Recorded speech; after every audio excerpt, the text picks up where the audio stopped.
Prezados alunos, eu vou fazer um exemplo utilizando o interpretador online, que a gente acessa aqui pelo site do Replit, como a gente fez na nossa aula, e o interpretador aqui é o Viva Scheme. Os outros exemplos que estão lá no Moodle foram feitos com o Cava, que é o interpretador que está disponível para vocês poderem baixar. As diferenças são bem pequenas. Por exemplo, quando eu vou fazer algum cálculo que eu preciso do resto da divisão inteira, no Cava a gente usa a instrução reminder. Aqui a gente usa mod. Se eu quero a parte inteira da divisão, no Cava eu uso quotiente. Aqui eu uso div.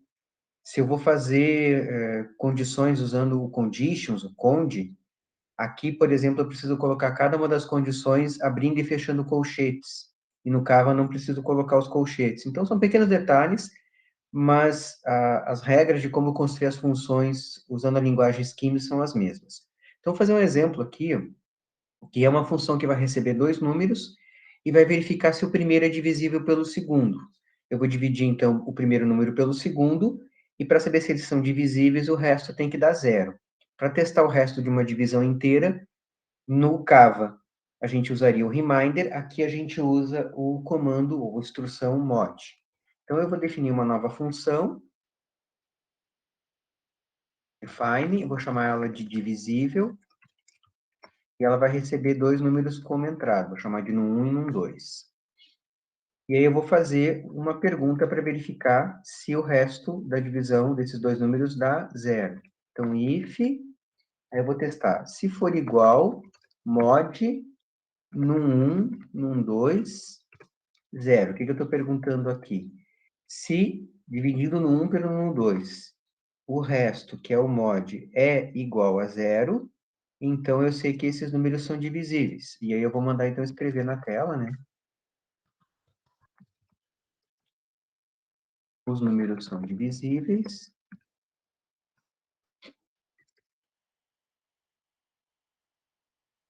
E, caso contrário, né, seria o else aqui, eu vou escrever, então, que os números não são divisíveis.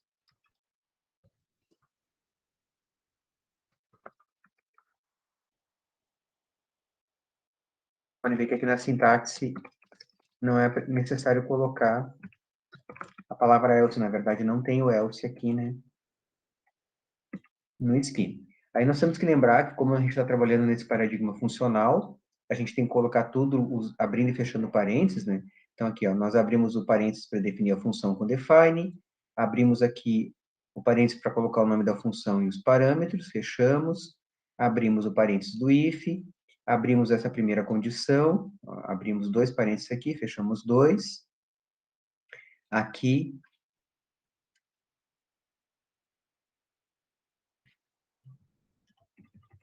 eu vou abrir um para colocar, vou fazer separado aqui, ó, o display do verdadeiro, o display do falso, né? Então seria o then, o else, o fechar o if, e aí, por último, fechar o define. Vou executar, aqui no botão one, e agora eu vou testar aqui, ó. Como é que eu testo? Eu abro parênteses, coloco o nome da função, coloco dois números. Por exemplo, se 10 é divisível por 2.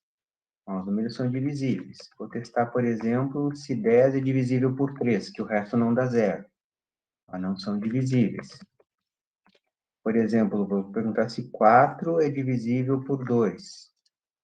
É divisível. Se 4 é divisível por 3. Não é divisível. Ok? Outro exemplo que eu posso fazer também utilizando o resto da divisão.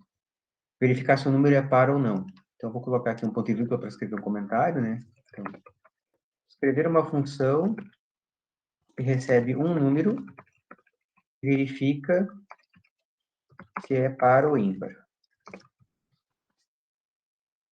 Como é que eu sei se é par ou ímpar? Eu vou dividir por 2, se o resto for zero, é par.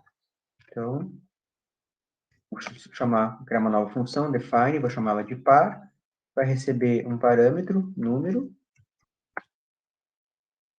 e eu vou fazer um if. Ó. If, aí eu vou testar, então, se dividindo esse número por 2 dá zero. Então, se o mod desse número, dividido por 2, for igual a zero, o que eu sei, então? Eu sei que esse número é par.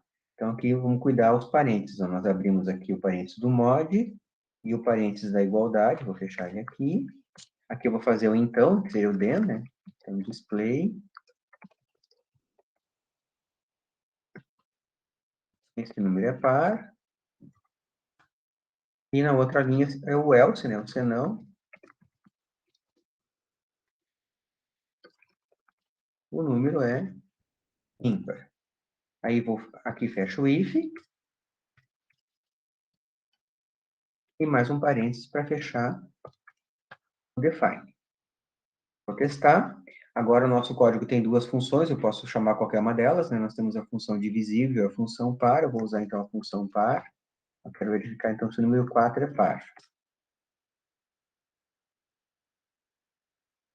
Ó, aqui, para vocês verem, né? Eu digitei par 4 e ele me mostrou um erro, tá? Mas ele não me diz onde é que é o erro, né? O que que eu esqueci aqui, ó? Quando eu fiz a pergunta, se o número 2, se o resto do número 2 dividido por o resto do número dividido por 2 é zero, eu esqueci de perguntar se era zero, eu só fiz o igual, ó. Então, mod é o resto. Eu quero o resto da divisão inteira do número por 2. Se eu perguntei se ele é igual a, que esqueci de botar o zero, ó. Vou ter que botar o zero ali que faltou. E vou executar novamente. Vai ver que eu executei antes, ele não deu erro, só deu erro na hora de executar, quando chegou naquela linha de execução, porque isso aqui é um interpretador, não é um compilador, né? Ó, vou testar novamente. Agora sim, o número é par. Vamos testar com o número ímpar. Vou fazer mais uns testes, por exemplo, número 10, 7. E a função divisível continua funcionando porque ela está no mesmo código. Eu posso chamar ela aqui também. Divisível, quero saber se 12 é divisível por 2. Opa. Divisível, 12 e 2. Os números são divisíveis, tá? Como a gente criou, eu posso criar várias funções dentro do mesmo código, né? Eu posso chamar elas a qualquer momento, inclusive uma dentro da outra, que a gente chama de combinações de funções, né? Então, por exemplo, se eu precisar, dentro da função par, chamar a função divisível, não há problema nenhum, desde que eu chame ela com o nome correto e passe os parâmetros adequados, né? Por exemplo, aqui a nossa função divisível precisa receber dois números como entrada. A função par precisa receber um número. Então, a qualquer momento eu posso chamá-la de novo, tanto aqui na janela da execução, né, que seria o prompt de comando, quanto aqui no próprio código. Eu quero fazer uma função aqui, chamar de teste, que recebe um valor qualquer, e dentro dessa função eu quero chamar a função par, por exemplo, sem problema nenhum. Eu posso fazer aqui, ó, par, e passar o valor ali, ó. Então, isso pode ser feito sem nenhum problema, porque eu posso fazer combinações de funções dentro do meu próprio código.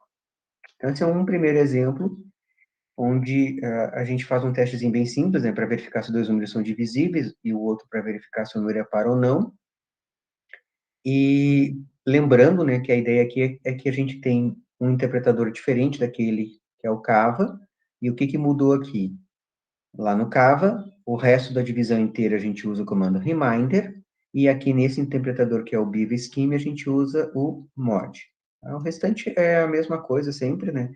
Outro detalhezinho é a forma de colocar os comentários. Aqui o comentário é com ponto e vírgula. Tá? Então, são só apenas alguns detalhes de sintaxe.